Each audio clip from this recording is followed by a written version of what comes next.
Boston Free Radio is a member-run station located in Union Square, Somerville. Your voice, your music, your station. To learn how you can host your own radio show, contact manager at bostonfreeradio.com. You want free speech? I got your free speech right here. It's all about free speech, baby. bostonfreeradio.com.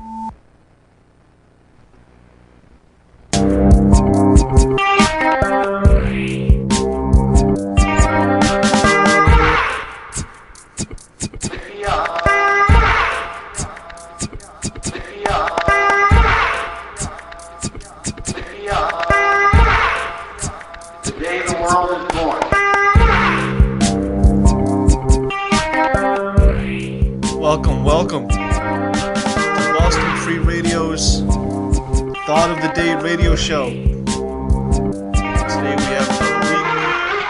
We've gotten through another week. Hope everyone is well. Today we're just going to start with the Torah portion and see what's going on in our world today.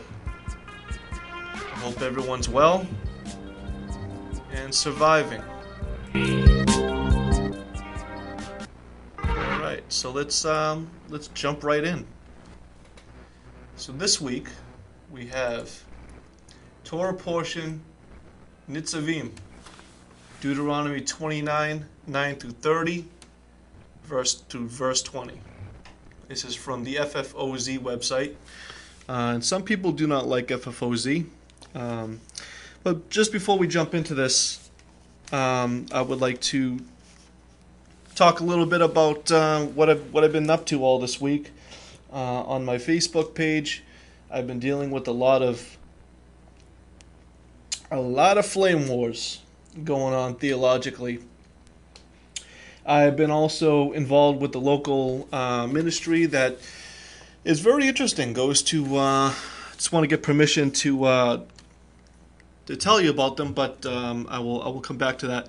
But what they do is they go to different bars in Somerville and different restaurants and whatnot, and they talk theology amongst themselves and invite their friends to come in. And this week we were talking about sexuality and gender identity issues and things like that. Thought it was quite interesting.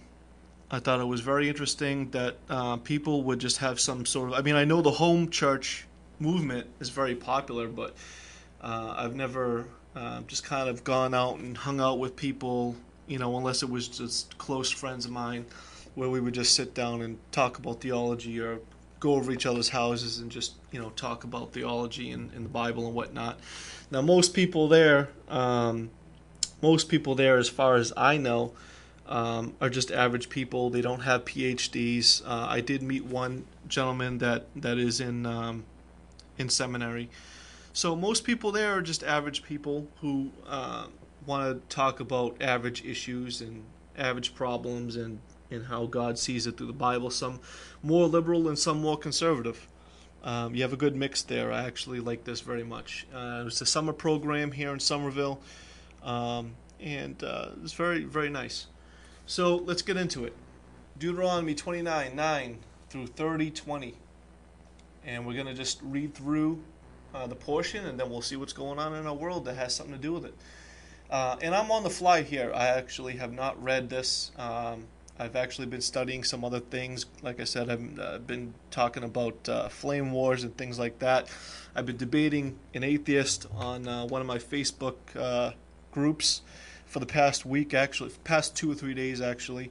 It's been kind of interesting. Maybe we'll hit on that later on in the show. So here we go. Therefore, keep the words of this covenant and do them, that you may prosper in all that you do. You are standing today, which is why it's called Nitzavim. You are standing, all of you, before the Lord your God, the heads of your tribes, your elders and your officers, all the men of Israel, your little ones, your wives, and the sojourners who is in your camp, from the one who chops your wood to the one who draws your water. That means everybody in the community. Stop there for 1 second. It's been voting season now, and I do not subscribe to one or the other party. I've sort of been raised to be independent. I've taken a look at Green Party. I used to be really, really involved in politics, and I don't really get too involved anymore. Except that I, do a little commentary like I'm doing now. But as far as endorsing certain people, I do have someone that is a friend of mine that I knew from elementary school, actually, that is in local politics. Perhaps we'll have him on the show soon. Now, it just seems like, God is telling Moses here, everybody's included in this. Everybody. From your officials, to your tribesmen, to the person that, your trash man that picks up your trash on Wednesday, to the person that is your elected official. Very, very, very thorough and complete is Torah. So, let's move on.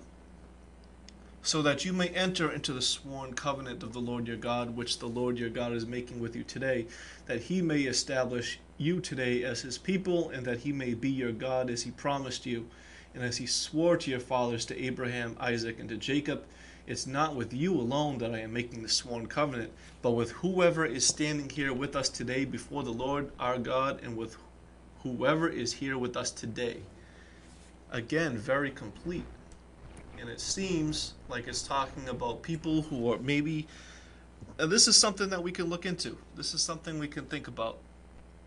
Is it only what we would call Jewish people today? Ashkenazi Jewish people today? Of course not.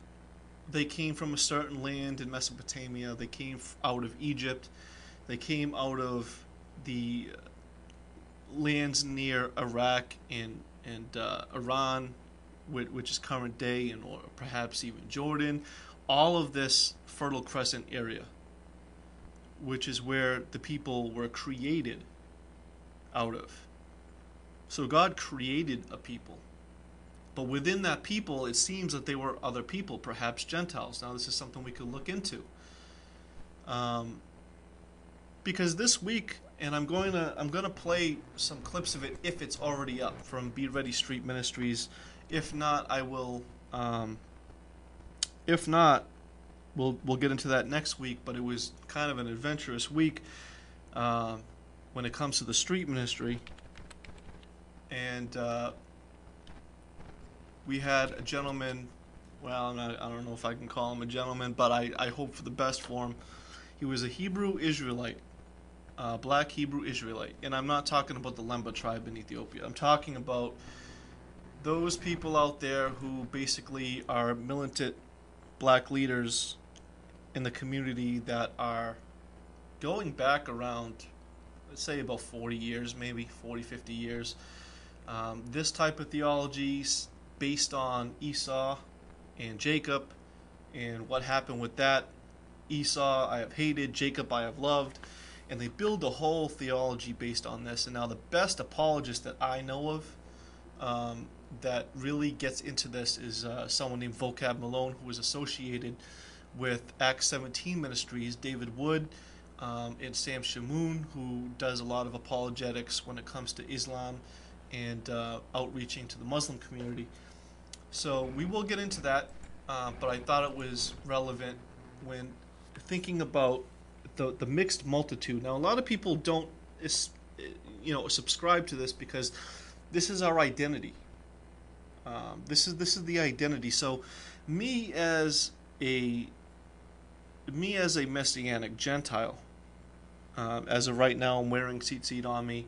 The debate is: should I be wearing tzitzit? Should I not be wearing tzitzit as a Gentile? Am I stealing somebody's identity? And that is what this person was telling us, screaming and yelling, telling us that we have stolen the Jewish identity and that Jews today are no longer the real Jews, and as we've discussed on the show before. But to move on here, going into verse 16, you know how we lived in the land of Egypt and how we came through the midst of all the nations through which you passed.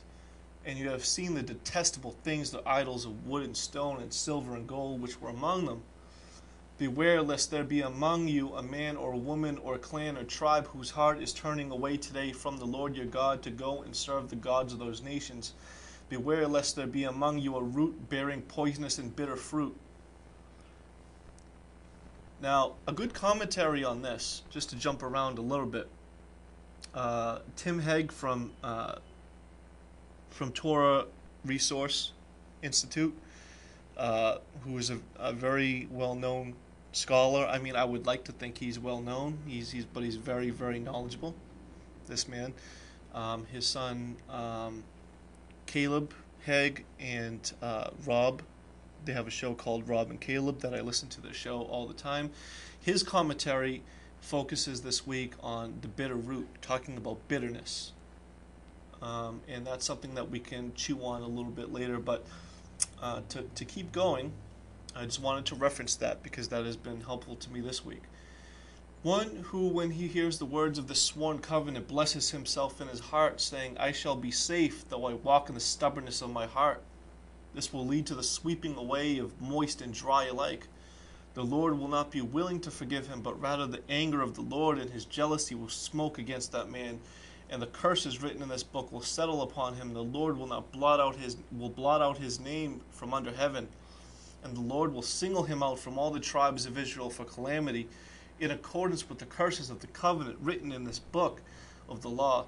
And the next generation, your children who rise up after you, and the foreigner who comes from a far land will say, when they see the afflictions of the land and the sickness with which the Lord has made it sick, the whole land burned out with brimstone and salt, nothing sown and nothing growing, where no plant can sprout, and overthrow like that of Sodom and Gomorrah, Admah and Zeboim, which the Lord overthrew in his anger and wrath. All the nations will say, why has the Lord done thus to this land?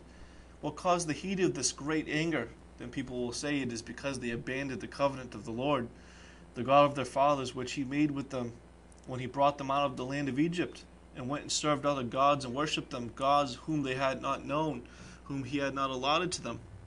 Therefore the anger of the Lord was kindled against this land, bringing upon it all the curses written in this book.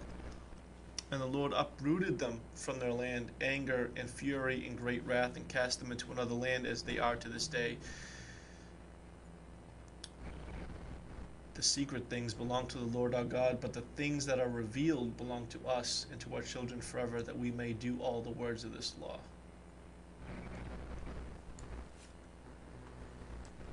That's pretty heavy. Pretty heavy. Now, I'm going to say that this is why a lot of people are very antinomian, because they say, well, this has nothing to do with the heart.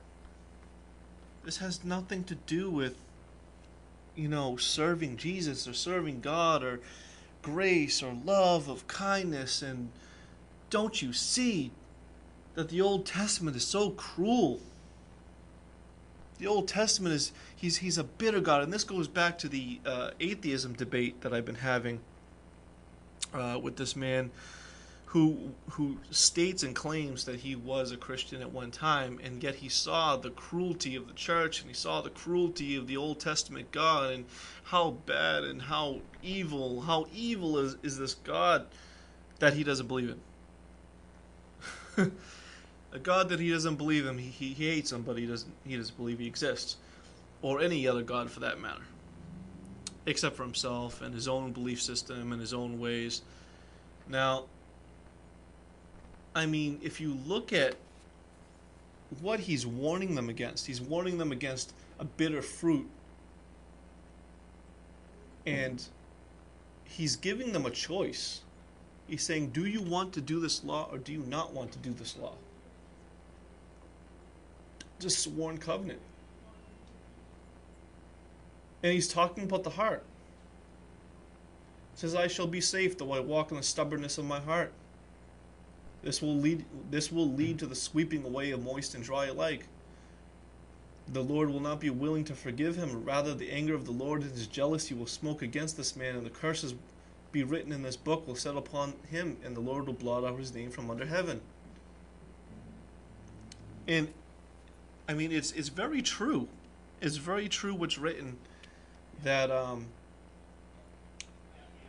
people look at the Jewish people and they say, oh, the exile, and even within Judaism itself, coming up to Yom Kippur, it's very appropriate. What we're reading here is we need atonement for our sins. So the question is, and I was watching a debate between Dr. Michael Brown and James White on the YouTube video Atonement Debate. If you look up Atonement Debate, Dr. Michael Brown and Dr. James White. And they were talking about, for whom did Christ die? Did Christ die for a chosen select? Or did Christ die for only the people he knew would get saved, the elect? Now I'm willing to believe, if you look at Romans 9, 10, and 11, you know who the elect is. You know the elect are the Jewish people, whom he goes to first, and then the Gentile, who will come in as grafted in. But it's talking about the stubbornness of the heart and forgiveness. And it's because of his jealousy that the curses will settle upon him. The law of sin and death, not the law itself. When you look at Romans and Galatians, you see that he's talking about sin is the curse. I was out there preaching in Central Square today in Cambridge.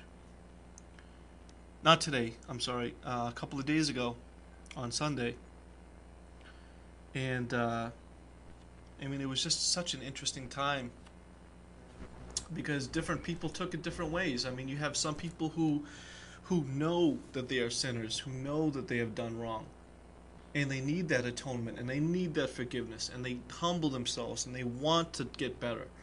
And then you have the people who, this man was yelling and screaming in our face saying, no, I'm the oppressed. I'm the one that you are oppressing. Get out of my face, you devil. And he's calling us devil. And we're saying, no, it's the hatred within you that is causing all those oppressive feelings and oppressive. When you look outside of yourself and you don't blame yourself for those things, that's when the oppression comes.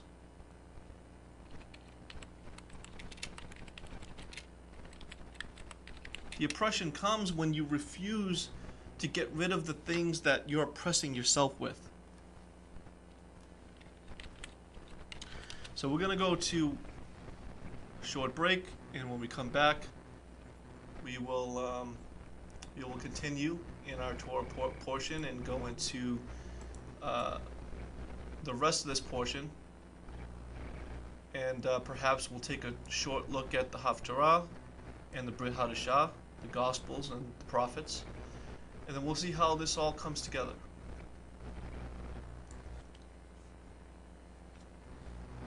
And I just want to wish everybody a good time of repentance and a good time of reflection this week as we approach Yom Kippur. Even if you're not Messianic, even if you're not Jewish, that every once in a while we have a time where we just need to reflect and think about things, even as on the regular calendar, as we approach New Year's in a couple of months. So I hope all is well on that.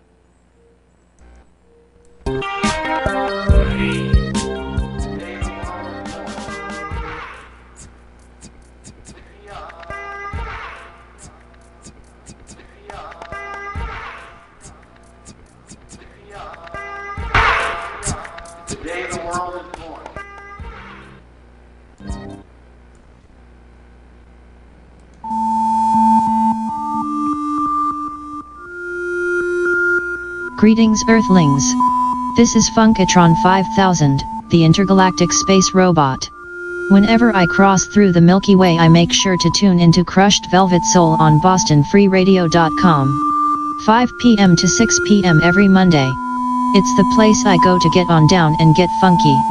I think you will too.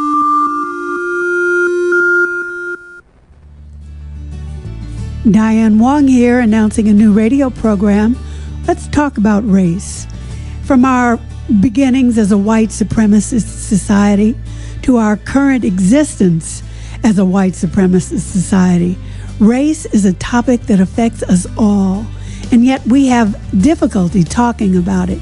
Why is race so difficult? Why can't we talk openly about white supremacy? Why don't we like to talk about white privilege? Why is internalized oppression shrouded in mystery? What about lynching? What about gerrymandering and the current Black Lives Matters debate? We'll talk about all of it. Come and join us Thursdays from 7 to 8 p.m. Let's talk about race. Boston Free Radio.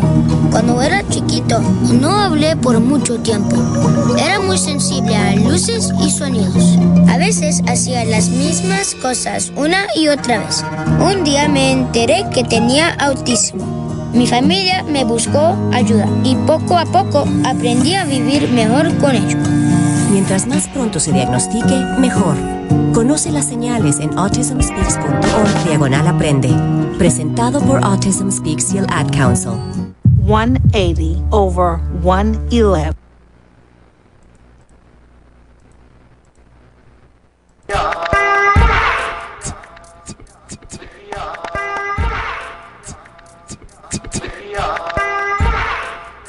Today the world is born.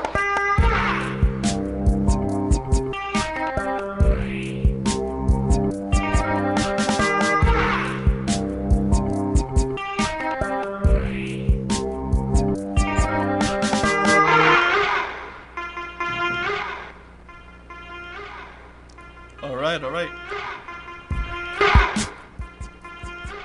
So I have the video that I'm talking about when it comes to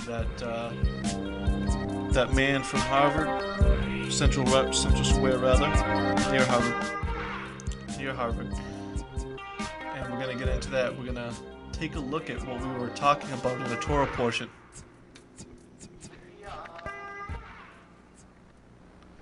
All right, so this video is entitled on YouTube, Hateful and a Hello Demon. I'm not exactly sure what the hello demon means, but this is what the video was called. I know what hateful means. So here we go. So it's Be Ready Street Ministries on YouTube, published September 3rd, 2018. This was last Sunday. And so the setup here, in case you're just tuning in, this man who is... we asked him if he was Hebrew Israelite, and he just replied and said he was a black man. So, here we go. Be born again. You need to be born. You need to be born of the Spirit. The Bible says you must be born again. That's why we was born in sin. Drunkenness, idolatry, adultery, fornication, all these different sins. You must be born again. Now this is him arguing with me. To enter into the kingdom of God. He's calling me a devil. For you to be born again, you got to turn. You got to repent from your sins. Turn from your wicked ways. You can quote me on that. God don't love everybody. Malachi. God created everyone, right? God did not create the Bible says there's no Jew or Gentile in Jesus Christ. He said there's no animal that is unclean in Jesus Christ. You have a false religion called the religion of hate. Jesus said, unless you love your neighbor. This is one of our team members, Mike. He is a Russian-born man, raised here in America, and he's actually come from the Philippines. His wife is Filipino. His child is half Filipino and Russian, and so he knows a thing or two about mixing of the races, and let's see what this man has to say about it. And you my neighbor? Hold on. I'm right next to you. I'm right next to you. You my neighbor? I'm right next to you. The same people that lynch us, you my neighbor? I'm right next to you. The same people that fucking enslave us, the same people that enslave us, you my neighbor? I'm asking you. Hold on. You my neighbor? Hold on, listen. Where am I? Hold on. Stop, let me finish. Because you're not a fucking, listen, you are devil. Where you from? You from fucking Satan, you fucking devil. Oh, really? There you go. That's what's inside of you. Listen, you don't, what you said? That's what's inside of you. What, a devil? Yeah. Prove it. I can prove you're a devil. You're calling me something I know I'm not. You're not a devil? I'm not a devil. What color is Jesus Christ? Thank you. I'm my fucking point. The Bible said feet like brass. I don't know how that proves anything. I've heard this argument since I had become a Christian. This quote from Revelation that his hair is like wool and all of that type of thing, and so we're making the point that, well, what really does it matter? That the new covenant breaks those barriers. This is what defines the new covenant, as opposed to what we're talking about in the old covenant. So this is not that the old covenant is done away with. It's an improvement. It is an amendment on these curses. This man is living under the curse of hatred and the curse of racism. He's still under the old covenant. And this is what I'm talking about. The antinomianism is in his heart. Because the law is not talking about God wanting anybody to be under this curse. It says in the Lord. So here we go on the forgiveness part. Let's move on here. In 31, repentance and forgiveness. And when all these things come upon you, the blessings and the curse which I have set before you, and you call them to mind among all nations where the Lord your God has driven you, and return to the Lord your God, you and your children, and obey his voice in all that I have commanded you today, with all of your heart, with all of your soul, then the Lord your God will restore your fortunes and mercy on you, and he will gather you again from all the people where the Lord your God has scattered you. This is what this man is talking about. He's saying that in his theology, and if you listen to Vocab Malone, he talks about how this originated. He's talking about how the slavery was brought upon them, the black people, because of disobedience. So how is this oppression? The oppression is coming from his own heart. And the Lord your God will restore your fortunes if he repents. If your outcasts are in the outermost parts of heaven, from there the Lord your God will gather you, and from there he will take you, and the Lord your God will bring you to the land that your fathers possessed, that you may possess it. Not be an oppression, that he may possess it. And he will make you more prosperous and numerous than your fathers. And the Lord your God will circumcise your heart and the heart of your offspring, so that you will love the Lord your God with all of your heart, with all of your soul, that you may live. And the Lord your God will put all of these curses on your foes and your enemies who persecute you. So there's your oppression. And you shall again obey the voice of the Lord, keep all the commandments that I command you today. The Lord your God will make you abundantly prosperous in all the work of your hand, in the fruit of your womb, and the fruit of your cattle, and the fruit of your ground. For the Lord will again take the delight in prospering you, as he took delight in your fathers, when you obeyed the voice of the Lord your God, to keep his commandments and his statutes that are written in this book of the law, when you turn to the Lord your God with all of your heart, with all of your soul.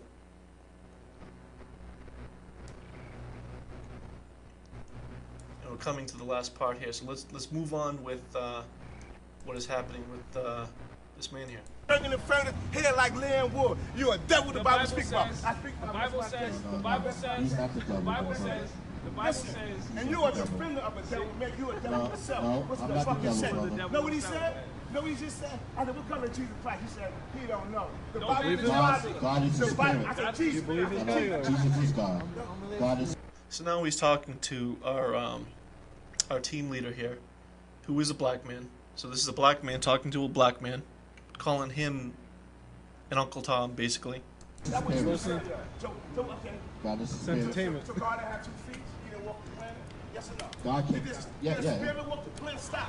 Let's do reality. Did the spirit walk the planet, or did a man walk the planet? Yes or no? By the way, it sounds just like some sort of a communist would behave, that keep telling someone to stop every time he makes a point. It's just mental control, that's all it is. Destruction. Division. He came down in flesh. Yes, he did. Was he a man or was I'm he a answering spirit? your question. You're not. You're going around. Was he a man or was he a spirit? Jesus is the man that walked on. Okay. And He when had he 2 did. feet. Hold, stop. Okay. He had 2 feet. Yep. Right? Yep. He had 2 hands. Yes, right? he did. What color was his skin? It doesn't matter. It doesn't matter. It doesn't Why matter. do white people like that run around? Hold on. No. It doesn't matter. Stop. If it doesn't matter, then why do white people like that run around the world to think everything white? If it doesn't matter, brother. It's not what you think, it's what God thinks. It's what God thinks. They can say that. They benefit from the white supremacy. You don't, brother. I'm a Jew. I'm a Jew. You're not a Jew. You're a Jew of the Bible. The Jew is dark-skinned people. How the fuck are you a Jew? You're a devil the Bible speaks about. It's a spiritual thing. Now, normally I would not tell people that I'm a Jew because I am a Gentile, although I am grafted into Israel. And normally that's what I would tell people. But for certain people like Jehovah's Witnesses, I do test people like that, and I do. In this situation, I thought it was appropriate to tell him that. I'm not trying to take anybody's identity. But my point was, if he's the Jew, then why is he not Torah observant right now? According to what we were reading here in Deuteronomy and Nitzavim. Why is he not observant? No matter your stuff. The original Jews is black, yo. The original Jews is black. All right. I know you stole a group of people and you stole their name and their religion. Hold on, stop. You don't see nothing wrong with that? You hold on. You see nothing wrong? When you steal, hold on, stop. You don't see nothing. I'm off balance. When you steal a group of people and take the identity. When you steal a group of people and take the identity, what do you call that? Let's be honest with ourselves, man. Be honest for one time in your life. When you steal somebody, still bleed the same color. what do you call that? I'm asking you This that. man What over do you here call talks that? about Don't tell black me you and don't white. know. No, God is not It like is. We that. deal with people every day. God is a spirit, and we worship Him in spirit and in truth. I'm not a racist. The only race I'm running is the Christian race. Only race that I'm running is for heaven. Heaven is a spiritual place. Heaven is a place that's prepared for us. You say, in my Father's house are many mansions. For you to get to heaven, you got to have love.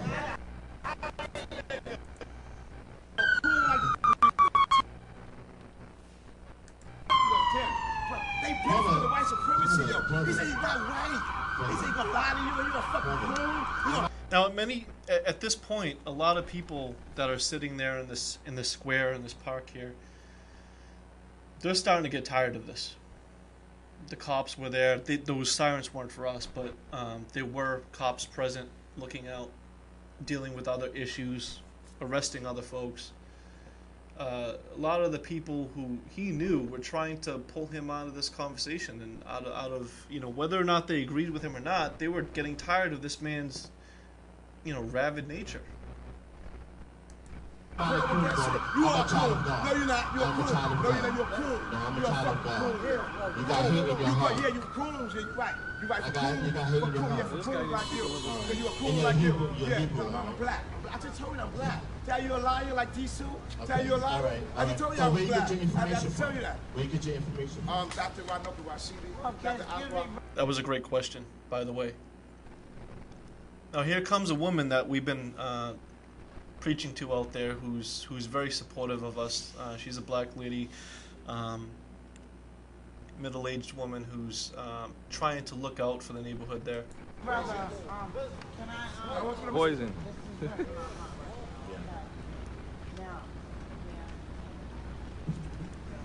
All right, good. Listen, Dr. Wanoku Rashidi, Dr. Akbar Quaid, Dr.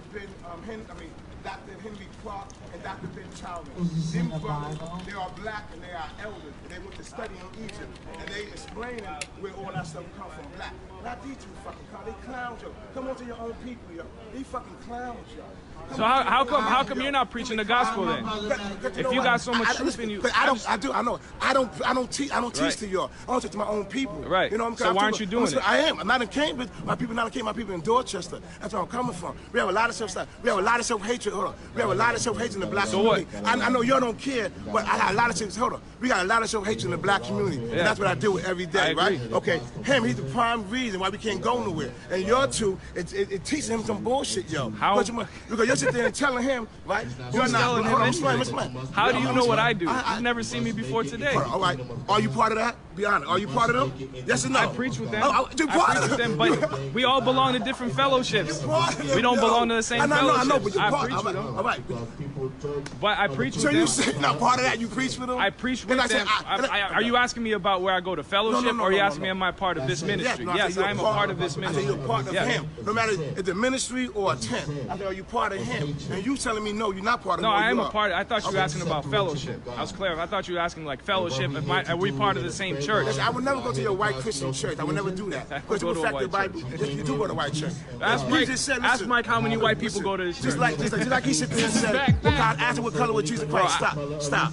After what color is Jesus Christ? And he got to say something to appease you about saying it doesn't matter. If it doesn't matter, then why do white people like you? Be honest with yourself. I know you can laugh. I don't have no idols in my house, bro. I don't have any white Jesus. I don't have no white Jesus. No church got white Jesus in the world. No church. I'm sure they do. Yeah, I know. I get that. There are just people who make. So you know what time it is? Hold on. So you know what time it is? Hold on. I like to think I asked to do. I said, let's go for it. Let's not disrupt it. If you want to speak, let's speak civil. Listen, I got asked. And that's it.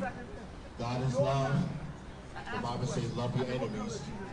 Love your enemies. If you're Hispanic, if you're Puerto Rican, if you're Asian, if you're... So you're getting the idea here. And now, as far as Vocab Malone goes, who does a great job explaining it, he has a book. First of all, his YouTube channel is Backpack Radio Live with Vocab Malone. It's on Tuesdays and Thursdays at 5 p.m. Eastern Standard Time, live streamed. So there's uploads all the time. He calls himself an urban apologist, urban apologetics, which is very interesting. I've actually never heard that before. I mean, I've heard urban ministries, but urban apologetics, of course. I mean, you look at, I mean, going back when I was running around, I mean, all of this was still very prevalent, very prevalent in the streets with people who, they don't feel good about themselves. They don't feel good about their situation, and they have to have somebody to blame. This type of, I mean, so here we go. Vocab Malone on Dr. White. Hebrew Israelism 2018. We have some parodies and skits that he does, kind of funny. We have one video that's called Most Respectful Debate Ever, because as you can see that a lot of these people are very vicious. A lot of these people are very hateful and disrespectful and vicious. But this person seems to be able to sit down and have a conversation with him. So I'll just a little taste of what he does. I'll give you a little taste here. Oh, sure. How may I help you?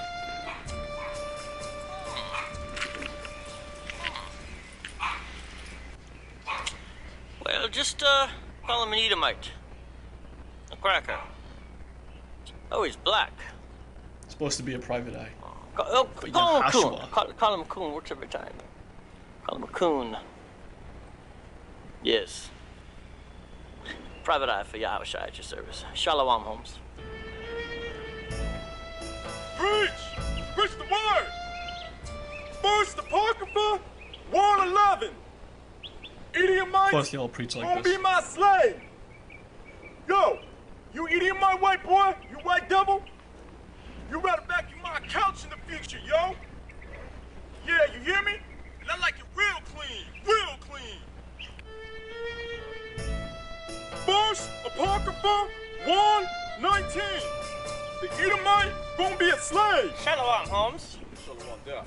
Yo, your name is Chief Priest Ben Samurai, correct? Yeah. I'm Private Eye for Yahweh Shai at your service. How may I help you? What's the problem? Yeah. So I was at camp last week, right? Mm-hmm. Con? Yeah, this white boy came up and he started talking about the new covenant. You feel me? Ooh, new covenant. Yeah, and I didn't know what to say, so I need your help, homie. Okay, excellent. Let's put a stop to this before it gets to be a real problem. We want to stop this before next week's camp, okay? Do you have any evidence about this Edomite that could help me stop him dead in his tracks? Yeah, the only thing I got, homeboy was taking off and he dropped this picture of his kid. A picture of a child? Yeah. Excellent. Is he a minor? Yeah. Oh, Con.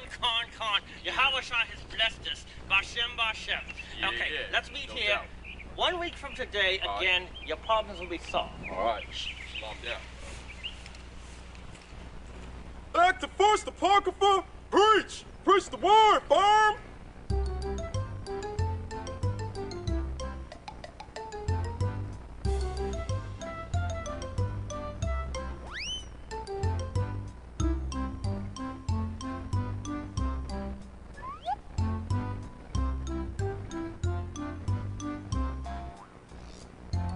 Oh, the barber? Kawasaki? Shalom, Holmes. Shalom, yeah. I've looked into your particular problem. Yeah. Couldn't find any information about this particular Edomite, but I've got a surefire method that works every time. Word? Indubitably. So, here's what you're going to do. When you see him next time, you call him a homosexual. Yes, a sodomite. Sodomite. Someone who loves men. Yes, when you see the Edomite, you just say he's gay. Word. Trust me. All the other camps do it. All the Israelites do it. It's almost like a rite of passage or something. But what about, like, arguing from the King James? Arguments. King James. I mean, who needs all that? Listen, would the private eye for your Hawashai lead you astray? No, I won't. Oh, word. Well, yo, I appreciate that. You know what I'm saying? Well, hey, I got an idea. Why don't you just do a commercial for this? You help me out, you can help other people out. You feel me? You're right.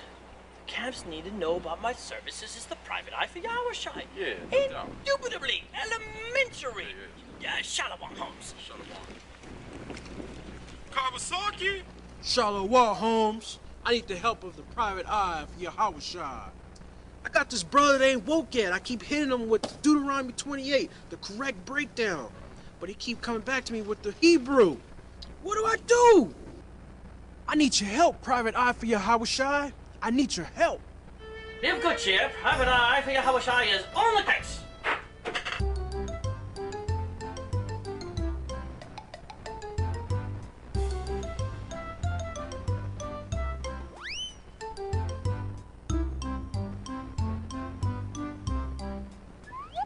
Hey, yo, thanks, Ak. Ever since you sent me that picture of his white wife, I don't even have to use the Bible. I just ask him about his white wife. Private eye for Yahushai. I recommend him to anyone. Shalom, Holmes. Look, man, my cousin, man, he's still stuck in the white man religion. He ain't woke up yet. Look, he keep bringing me these verses from Revelation talking about every nation, tribe, and tongue. Man, it's making it sound like everybody can be saved. I need help from the private eye for Yahushai. Private eye for Yahushai at your service. Shalom, Holmes.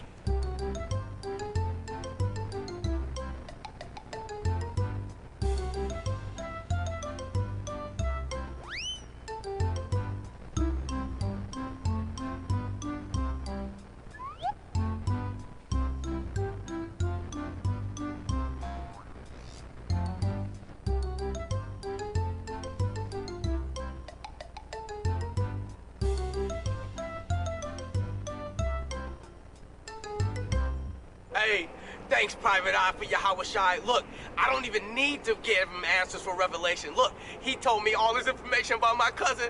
Hey, he got a 375 credit score. Chapter 13, bankruptcy, baby. Hey, look, thank you, private eye for Yahushai. Kwam Yasharallah! Indubitably. Elementary. Oh. Private eye for Yahushai. How may I help you? Yes, Shalom, Holmes. Just a minute. What's your tribe? I'm Ephraim myself. What's your camp? Are you Eisegesis? Okay. Are there any particular camps who are enemies of yours? Oh, yes, the ISUCK. Yes, the ISUCK. Okay. What seems to be the problem? Oh, now that is a problem. Don't worry. Live good cheer. Private eye for Yahushai is on the case. 1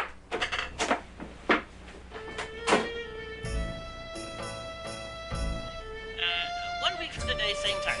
Okay. Shalom there.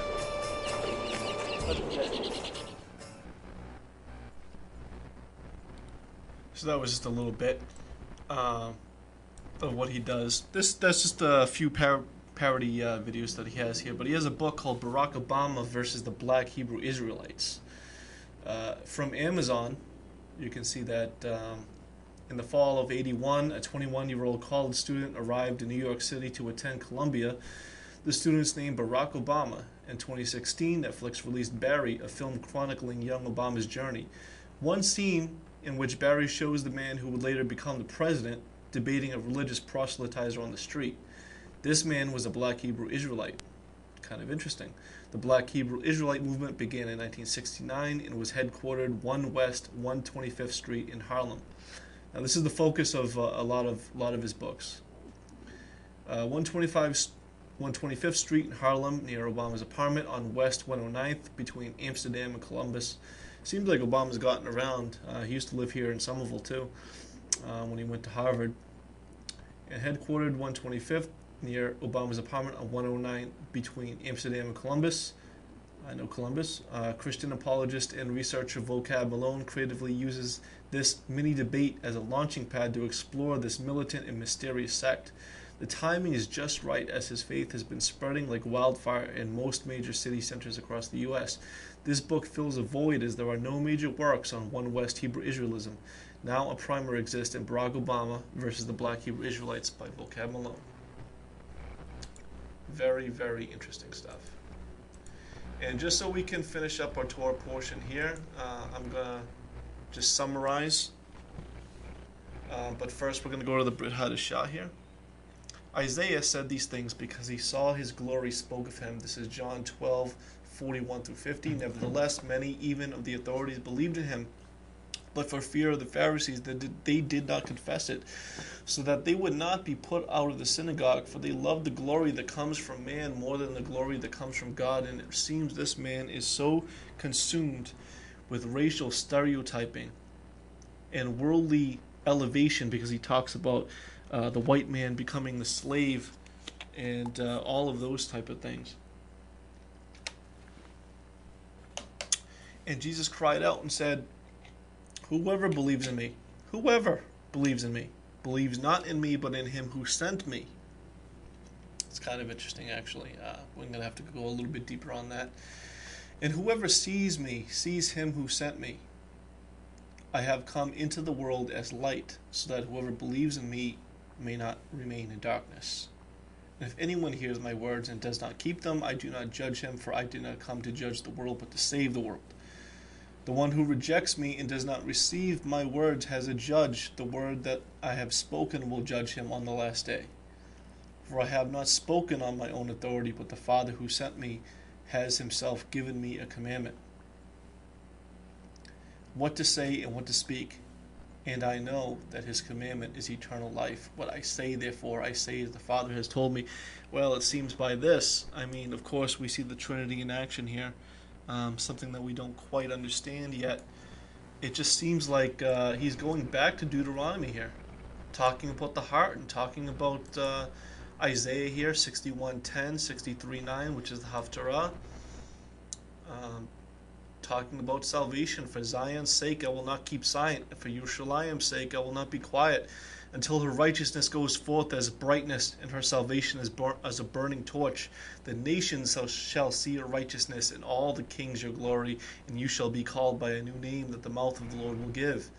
You shall be a crown of beauty in the hand of the Lord, and a royal diadem in the hand of your God. You shall no more be termed forsaken, and your land shall no more be termed desolate, but you shall be called, my delight is in her, and your land married. For the Lord delights in you, and your land shall be married. For as a young man marries a young woman, so shall your sons marry you. And as a bridegroom rejoices over the bride, so shall your God rejoice over you. On your walls, O Jerusalem, I have set watchmen. All the days and all the night, they shall never be silent. You who put the Lord to remembrance, take no rest and give him no rest, until he establishes Yerushalayim and makes it a praise in the earth. The Lord has sworn by his right hand and by his mighty arm, I will not again give you grain to be food for your enemies, and foreigners shall not drink your wine for which you have labored, but those who garner it shall eat it and praise the Lord. Those who gather it shall drink it in the courts of my sanctuary. And 63:1 talks about the day of vengeance on his enemies. So it seems like everything's being reversed here in Isaiah.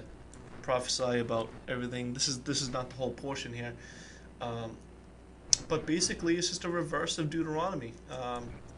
The promises spoken about are coming to, in the day of forgiveness, in the day of restoration from the exile. And in the last part of the portion, he gives a choice to follow that commandment, as Yeshua had mentioned. For this commandment that I command you today is not too hard for you, neither is it far off. It is not in heaven, that you should say, who will ascend to heaven for us and bring it to us, that we may hear it and do it. Neither is it beyond the sea, that you should say, who will go over to the sea for us and bring it to us, that we may hear it and do it. But the word is very near you, and in your mouth and in your hearts, that you can do it. Because it's a heart matter. See, I've said before you today, life, good, death, and evil. If you obey the commandments of the Lord your God that I command you today, by loving the Lord your God, by walking in his ways and keeping his commandments and his statutes and his rules, then you shall live and multiply. The Lord your God will bless you in the land that you are entering to take possession of it. But if your heart turns away and you will not hear, but are drawn away to worship other gods and serve them, this is the main thing, not the racial problems, not Jew versus Gentile, but this concerns everyone that was among them. However, the patriarchs are mentioned. And so this is the main issue. The main issue is obedience to the Lord himself, to follow the commandments of love.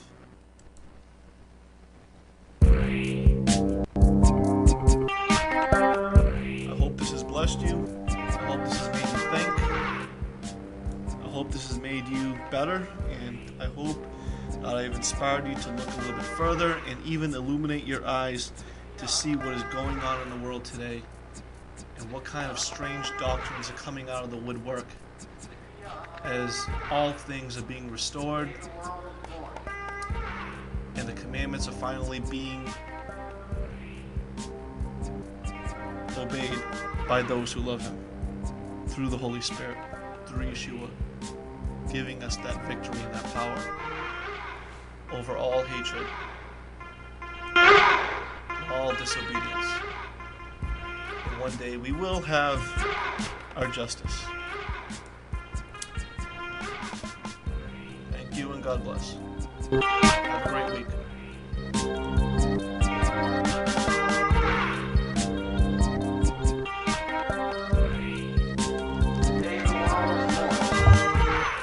Right on time.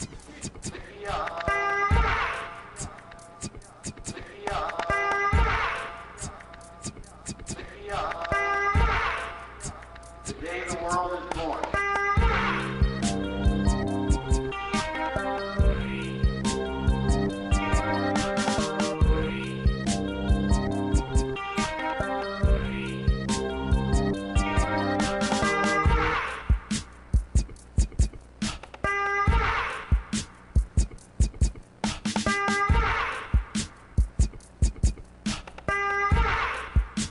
Today the world is born.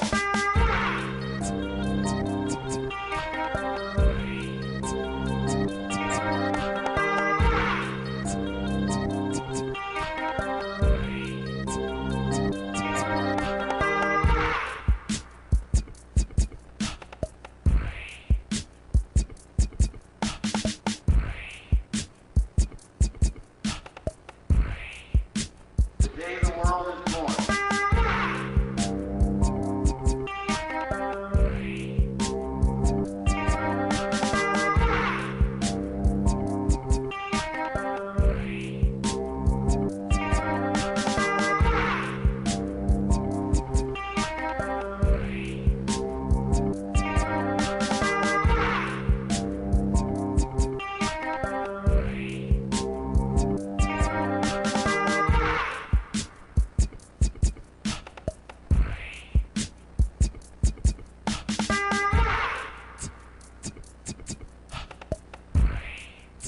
Today the world is born.